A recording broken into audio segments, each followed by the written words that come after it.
Great, thank you. My questions are still revolving around the seismic aspects of this proposed rezoning. The reason is years ago, back in the mid-90s, when I'd looked at this property, we were told that there were reservations about the instability of the land. When I asked the question before, I was told that new technology, building technology, had been built to mitigate concerns around this, and that the seismic concerns would be addressed, particularly in the hospital, by going down to the level of glacial till.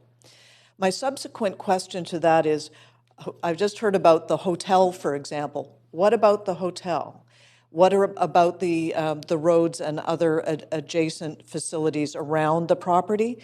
What I'm getting at here is, you may say, well, we're going to go down to the glacial till for the actual hospital building using new technology that's been developed to deal with the liquefaction concerns.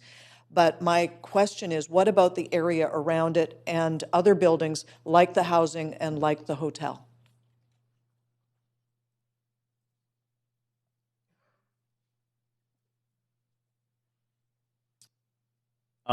The other buildings will be concrete buildings, fairly high.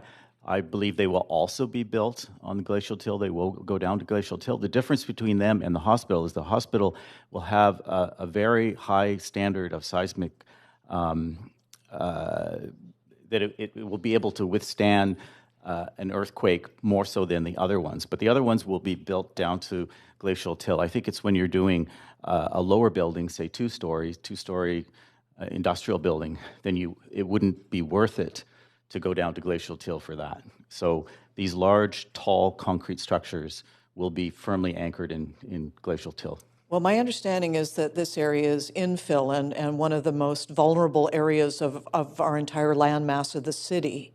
Yep. And that's the reason that it has not been developed to date.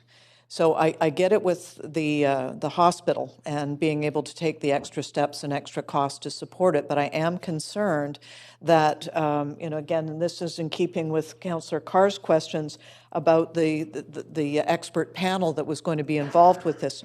We're approving a rezoning that has broad-based implications, and I'm satisfied that the question has been answered about the hospital itself, but we have to get emergency vehicles into that hospital, which involves roads. We have to have adjoining buildings that may not have the pro formas on that housing, for example, or on that hotel may not support the same level of building technology that the hospital would. Excuse me, Councillor So I'm Hardwick. concerned. My question is, are we going to? Thank you. What are we going to do about that? Because I think we're being asked to make a broad determination here today, and I'm concerned that the devil's in the details on this, and we need to have further examination on the seismic aspects of the entire site.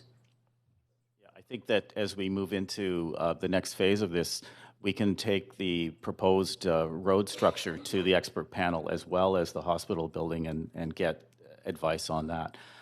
It's my understanding that these roads that are determined to be the significant routes will be constructed to a seismic standard themselves that will resist the liquefaction and resist the buckling that might occur because they are meant to be the emergency routes.